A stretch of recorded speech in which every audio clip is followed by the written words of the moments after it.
এ licence করে আবারও জাতীয় ফুটবল দলের কোচের দায়িত্বে ফিরতে চান আশরাফুল ইসলাম রানা।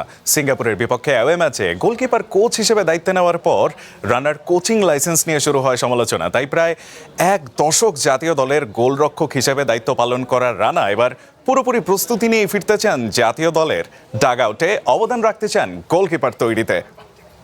কোচিং লাইসেন্সের ঘাটতি আছে। আমার কাছে মনে হয়েছে যে আমি কনফিডেন্ট আমি পারবো। কাজের জায়গায় অবশ্যই লাইসেন্সের অবশ্যই দরকার আছে। নুরুজ্জামান নয়ন ছাড়া আসলে ন্যাশনাল টিমে কাজ করার মতো কেউই কোয়ালিফাইড না।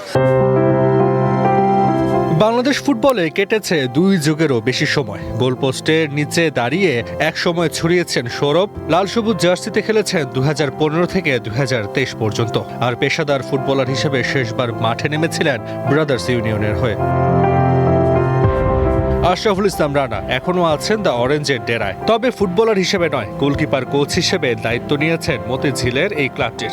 জাতীয় দলের সাথেও কাজ করেছেন রানা। এশিয়া কাপ বাছাই সিঙ্গাপুরের বিপক্ষে অ্যাওয়ে ম্যাচে মিতুল মারমাদের কোচ হিসেবে দায়িত্ব পেয়েছিলেন তিনি। সে দায়িত্ব গ্রহণের পরেই আলোচনায় উঠে আসছে আশরাফুল রানার কোচিং লাইসেন্স নিয়ে। মূলত গ্রেড এ কোর্স সম্পূর্ণ করা ছাড়া জাতীয় দলে কাজ করার রীতি নেই। তাহলে সি লাইসেন্স করে কিভাবে জাতীয় দলের কোচিং প্যানেলে যুক্ত হয়েছিলেন আশরাফুল ইসলাম রানা?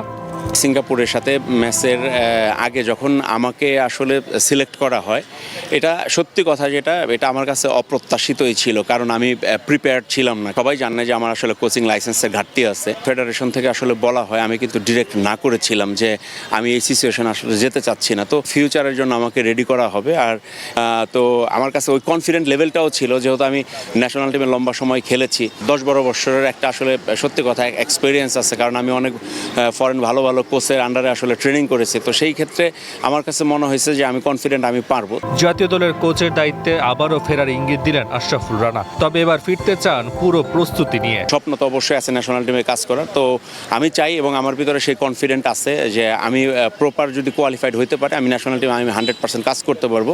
কাজের জায়গায় অবশ্যই লাইসেন্সের অবশ্যই দরকার আছে। আমাদের বাংলাদেশে তো সত্যি কথা যে নুরুজ্জামান নয়ন ছাড়া আসলে ন্যাশনাল টিমে কাজ করার মতো কেউই কোয়ালিফাইড না। ফেডারেশন থেকে আসলে উচিত আমাদের কোচিং এডুকেশনের জায়গাটা আসলে আরেকটু বড় করা, কারণ পলিশ মলি যখন চলে যায়, লাস্ট 2 বছর আমাদের বাংলাদেশে 2 থেকে 2.5 বছর আমাদের গোলকিপিং কোর্স হয় নাই। যদি ওই সময়টা যদি আমরা কোচিং কোর্স করতে পারতাম, আলটিমেটলি এখন কিন্তু আমরা এখন মনে করি ন্যাশনাল টিমে কাজ করার জন্য কোয়ালিফাইড থাকতাম। তো এদেশে গোলকিপার তৈরির এখনো বড় কোনো কাঠামো নেই, এমনটাই মনে করেন জাতীয় দলের সাবেক অধিনায়ক। কারণ ফুটবলাররা বেড়ে ওঠার বয়সে গোল ফেরানোর চাইতে গোল করার মানসিকতা নিয়ে বেড়ে ওঠে। এই চিন্তা থেকে বের হতে পারলেই বাংলাদেশেও বিশ্বমানের গোলরক্ষক আসবে বলে প্রত্যাশা আশরাফুল ইসলাম রানার।